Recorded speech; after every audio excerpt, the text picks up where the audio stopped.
Good morning. Thank you very much for having me. So, it's hard to sum up what you wrote in a sentence or two, but basically you were critical of the black leadership in the community. I wonder what has the reaction, what has your emails and your voicemails looked like since this was published? Well, it's been a constant from the community. However, I'm shocked that no one in the black media or black government has responded. I mean, absolutely nothing from the politicians or those so-called leaders of the black community. You write, why can't the black community mirror the collaboration that brought Bosnians, Chinese, Middle Easterners, Croatians, and Russians together upon their arrival in the city? Why can't the North Side aldermen who are black develop economic and residential growth in their communities as their white counterparts have done in the South Side, Central Quarter, or downtown? You say the black leadership is rudderless and wandering. Explain that, because you are an African-American leader. When was a time when the black leadership was had a voice, made a point, and sort of made their argument? I don't know when. I would assume it was before my time, because here recently in the last 10, 15 years, I have not seen any black leadership in the city of St. Louis, especially in the black community where people are echoing it every day. They're looking for answers from the people that they elected, and no one's responding. So part of your op-ed piece, which you talk about the black vote, and you make a point that Lyda Crewson was the lone white candidate, and she won, and the black vote sort of split, and since there wasn't one black candidate that the black community could come together on, it split the black vote, and the white woman then won. I read that. I read it numerous times, and if I would have said that or written something like that, I would be called out as something as a racist, quite frankly. Explain what you mean, because I don't think you're trying to be racist by saying that. No, I wasn't, and I've got a couple of emails and some Facebook posts on folks that thought I actually was being racist by saying that. But like I said, that article, in my point of view, is strictly for the black community and for those black folks that elect black people to share and to believe in their interests with. That's all it was. And we just was not receiving that by and large. But you insinuate that only black people will vote for black candidates. No, I did not say that.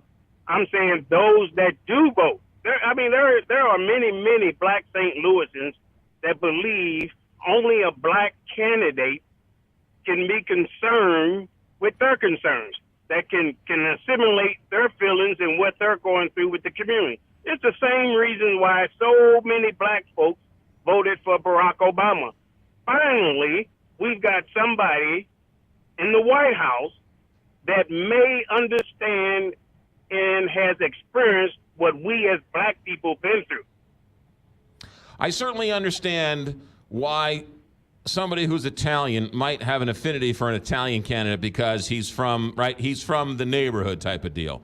But if a white person called up the show and said, you know what, I only vote for white people because black people don't understand the white guy, you're coming dangerously close to a situation where there are a lot of people who are uncomfortable with that type of comments.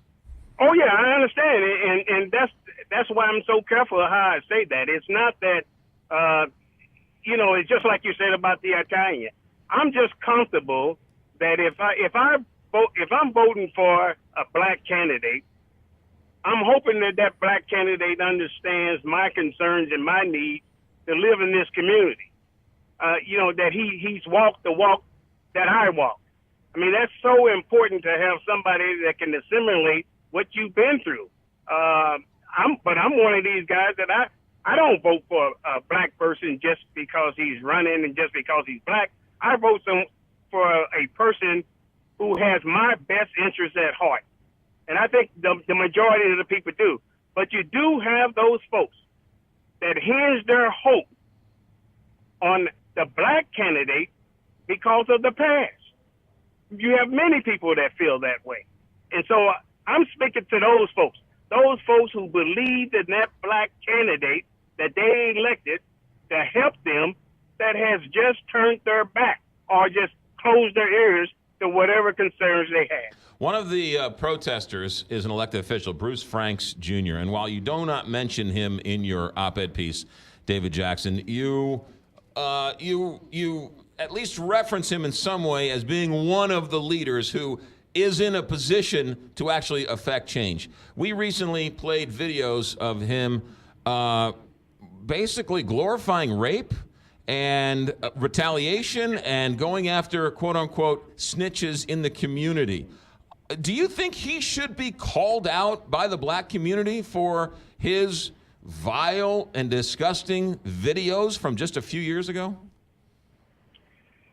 You know, I didn't see those videos, but I respect Bruce Franks, and you know, he won his election by a large number. That's because people believed in what he was saying, and he was saying things that they wanted to say. So, you know, I respect Bruce. And what bothered me was, I mean, Bruce wasn't the only legislator that was out there protesting. But those are the people that can affect change. Those are the people that can write the laws that change the police procedures and the court procedures. And they haven't done that. They haven't presented anything. That's all I was saying. I appreciate what Bruce Franks is doing. I have not seen those vile videos that you're saying. But, you know, with Bruce Franks, what you see is what you get. And a lot of people believe in him, and that's why he was elected by a large margin. Are you shocked that you haven't gotten any response from the African American community in your inbox? No, I'm not shocked. I expected that. It's the same thing day in and day out. It's like those folks just, I don't know if they're out of touch or they just don't care. I mean, the only person or the only organization that responded, you know, I got a call and an email from the former comptroller, Burvis Jones, who was very explicit. I got a call from Tashara Jones, who ran for mayor. I got a congratulatory remarks from the city manager of East St. Louis, and also from the business community. But not one call from a sitting elected official, any so-called black leadership, such as the Black Leadership Roundtable. And this is a bunch of folks who's supposed to represent the black people that never talk to the black people.